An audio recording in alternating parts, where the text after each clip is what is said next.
I used to like this guy, but now I hate him. I really hate him. I hate him. I hate him. Before he became one of the most celebrated musicians in history, he nearly walked away from music forever. He was a teenage boy who lost his mother and almost lost the reason that gave his life meaning. Paul McCartney is not just a legendary musician, he is a living chapter of modern cultural history. From co-founding the Beatles to writing timeless anthems like Yesterday and Hey Jude, his melodies still echo across generations. And when the biggest band in history came to an end, he didn't fade into nostalgia. He reinvented himself, soaring again with wings, proving that reinvention is the true mark of greatness. Beyond the stage, he is a lifelong vegetarian and a passionate advocate for animal rights, peace, and environmental responsibility. Today, he remains remarkably grounded, staying active, enjoying life on his private estate, and continuing to create. A rare example of an artist who evolved from a global icon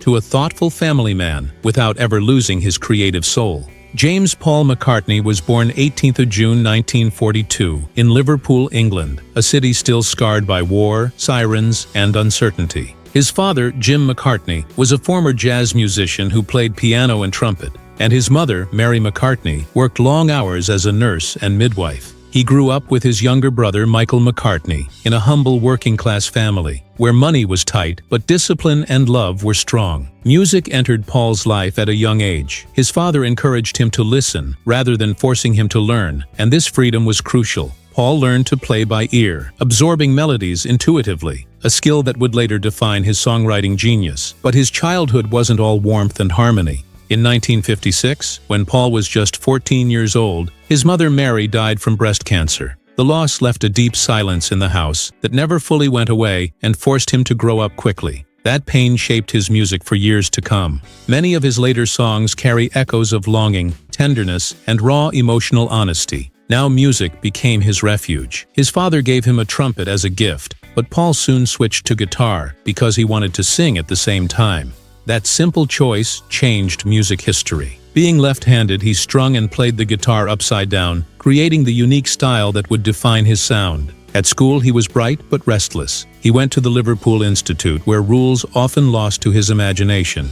But music always came first. And then came a moment that would alter music history forever. When Paul was just 15 years old, he met John Lennon at a church garden festival. After that first meeting, Paul McCartney joined John Lennon's group, the Quarrymen, in 1957. Together they built a songwriting partnership, and their chemistry was incredible. Then, after George Harrison and Ringo Starr joined the group, their band became the Beatles in the early 1960s. They were grinding through marathon sets in Hamburg's seedy clubs, mentored by manager Brian Epstein from 1961 and producer George Martin from 1962. The band's first hit song, Love Me Do, was released in October 1962 and Please Please Me in 1963. This brought them popularity in Britain and, a year later, in the United States.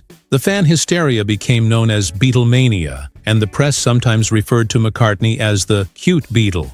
Beatlemania exploded in 1964 with their Ed Sullivan Show appearance, watched by 73 million Americans. Then McCartney co-wrote classics like Yesterday, Hey Jude, Let It Be, Eleanor Rigby, and Blackbird, some of the most covered songs ever. He played bass primarily but handled keyboards, guitars, and drums on many tracks. The band's experimental peak came with Sgt. Pepper's Lonely Hearts Club Band in 1967, followed by iconic moments like the 1969 rooftop concert. But with success came increased pressure, and fame became a burden, leading to stress and ego clashes. Then, in 1970, the Beatles officially broke up. For the world, it felt like the end of an era, but for Paul McCartney, it was a painful new beginning. He transformed it into solo success with his 1970 album McCartney, on which he played every musical instrument himself. Then formed Wings with Linda and Denny Lane in 1971. Wings became a 1970s powerhouse with hits like My Love, Band on the Run, Listen to What Man Said, Silly Love Songs, and Mull of Kintyre. Standouts include Live and Let Die, Uncle Albert Admiral Halsey with Linda, and duets Ebony and Ivory with Stevie Wonder, and Say Say Say with Michael Jackson. But as time went on, Paul never stopped. Albums like Flaming Pie in the 90s, Egypt Station topping charts in 2018, and even McCartney 3rd in 2020 during lockdown. He has toured consistently since 1989, including the ongoing Got Back Tour, which featured North American dates through late 2025. One of the best-selling artists ever, with over 100 million records sold, McCartney has 32 Billboard Hot 100 number first. Honors include 19 Grammy Awards, 2 Rock and Roll Hall of Fame inductions with the Beatles in 1988, and as solo artist in 1999, knighthood by the Queen in 1997, Gershwin Prize in 2010 for Popular Song, Academy Award Oscar in 1970, and Primetime Emmy Award in 2022. These awards and honors are a testament to his years of tireless hard work and sacrifices. But Paul hasn't just garnered accolades, he's redefined the rules of longevity in rock music, and all those hit songs have earned him a fortune that would make anyone envious. Today, his net worth is estimated at around $1.2 billion, making him one of the wealthiest artists in history. This wealth comes from wise decisions, tireless hard work, and songs that never stop generating income. His timeless classics from the Beatles, Wings, and solo days keep generating royalties. They're streamed, played on radio, covered by others, and licensed constantly, bringing in tens of millions every year without him lifting a finger. Paul learned a hard lesson early when he lost control of many Beatles publishing rights, but he turned it around with smart moves and legal wins, regaining U.S. rights to much of his catalog. Now his company MPL handles publishing and licensing, turning his music into a thriving business. Now he's still packing stadiums on tours like Got Back, often grossing over $100 million per run. Young and old fans come for the pure magic of the legendary hits, which don't need any fancy tricks. The best part is that this empire continues to grow. New generations are discovering their music through streaming and other methods, making it sustainable and timeless, and growing like a smart investment. Behind every legendary career lies a private world that very few people get to see. For Paul McCartney, relationships are the anchors that have shaped him as an artist and as a person. Paul met American photographer Linda Eastman in 1967, and they married in 1969. Their partnership was not only loving but also a powerful creative force. They adopted Linda's daughter Heather from her previous marriage and welcomed Mary McCartney in 1969, Stella McCartney in 1971, and James McCartney in 1977. They lived happily with their family and children. However, they suffered a devastating blow in 1998 when Linda lost her battle with breast cancer, which completely shattered Paul's life and left him heartbroken. He eventually recovered and married model Heather Mills in 2002, and their daughter Beatrice was born in 2003, but this relationship ended in a tumultuous divorce amidst tabloid controversy in 2008. During this difficult time, he found love again with a down-to-earth businesswoman named Nancy Shevell, and they married in 2011. Their calm, supportive partnership was a balm after the turmoil, and they beautifully blended their families, enjoying more than a decade together. This is why they are now living a peaceful and happy life. Paul has been a lifelong vegetarian since the 1970s and a passionate vegan advocate,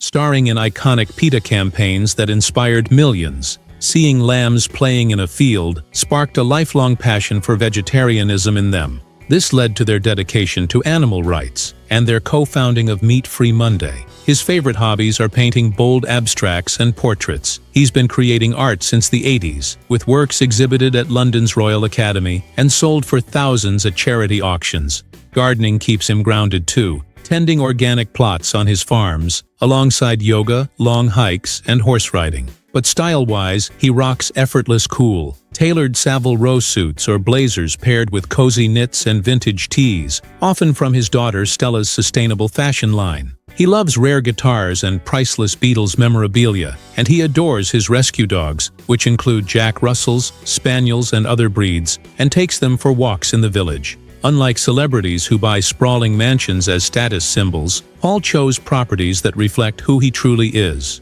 His main UK base is the stunning Blossom Wood Farm in Peasmarsh, East Sussex, a 160-acre organic paradise he bought back in 1973. Rolling fields of wheat, rye, peas, even hemp, a hidden recording studio in the barns, and that special fir tree planted by George Harrison. This is where he rode out the pandemic, with his daughter Mary and grandkids, and even crafted his album McCartney 3rd. Then there's their iconic London home, located at 7 Cavendish Avenue in St. John's Wood, which was purchased in 1965 for $4,000 and is now worth approximately $15 million.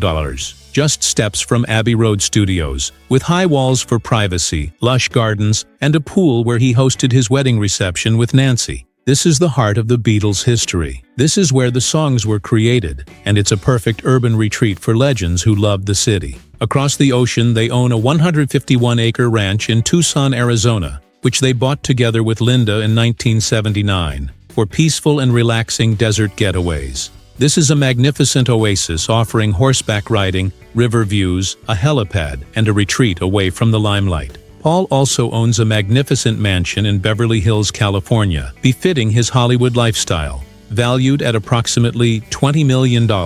It boasts over 9,000 square feet of sun-drenched luxury living space, along with a beautiful pool and stunning views, making it the perfect setting for Paul's jet-setting lifestyle and his love of West Coast glamour. Over in Scotland, High Park Farm on the Mull of Kintyre, which they purchased in 1966, this remote, windswept location inspired their classic hit, Mull of Kintyre. A rugged, marshy area, completely isolated, is the perfect place for hiking, riding, and refreshing one's poetic soul. And for that summer feeling, there's Amagansett House, their relaxed Hamptons retreat, where laid-back coastal luxury, sailing, and chill jam sessions abound. These are tranquil places where memories are made, and where Paul connects with nature and his family. But when it's time to travel between these places, his impressive car collection comes in handy. Paul's vehicle collection is like a greatest hits album on wheels. Let's start with the crown jewel of his collection, a 1966 Aston Martin DB6, a voluptuous British beauty worth over $1.2 million today. Then there's 1962 Ford Consul Classic, 1965 Austin Mini Cooper S, 1966 Austin Healey 3000, 1967 Lamborghini 400 GT, 1970 Range Rover Classic, 1970 Rolls-Royce Corniche, 1972 Lamborghini Espada S2, 1985 Mercedes-Benz 500 SEL Lorincer, 1989 Ford Bronco SUV, 2003 Chevrolet Corvette Convertible C5, and 2009 Lexus LS 600H Hybrid.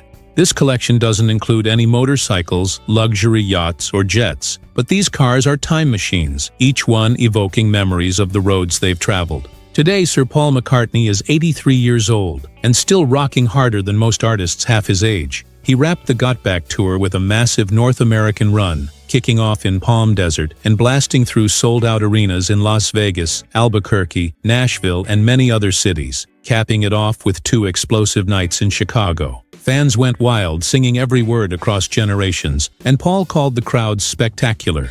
Offstage, he made headlines with a powerful stand against AI in music, contributing a nearly silent track to a protest album, using quiet to shout loudly about protecting artists' rights. He also joined forces with over 1,000 musicians for that cause, and dropped the audiobook for his Wings memoir, packed with stories from family and bandmates. The big buzz is that he surprised everyone by showing up at Oasis's reunion gig in Pasadena, filming Noel Gallagher like a proud fan and calling the show fabulous. The crowd went wild when they saw him. Looking ahead, Paul is hinting at a brand new solo album in early 2026, packed with fresh experiments he's super excited about. Whispers of a UK tour to bring it live. Plus, the Wings documentary Man on the Run hits screens on February 25th, diving deep into that wild era. And keep an eye out for them. Their animated film High in the Clouds is also coming soon. From those Liverpool losses to global anthems that heal, Paul McCartney shows us legends don't fade. They remix, renew, and rock eternal. So which era of Paul McCartney inspires you the most? The magic of Beatlemania, his reinvention with Wings, or his timeless solo songs? Let us know in the comments. The best answer will get a shout-out in our next video. Don't forget to like, subscribe for more deep dives into icons like this, and tap that bell so you never miss a beat. We'll see you soon.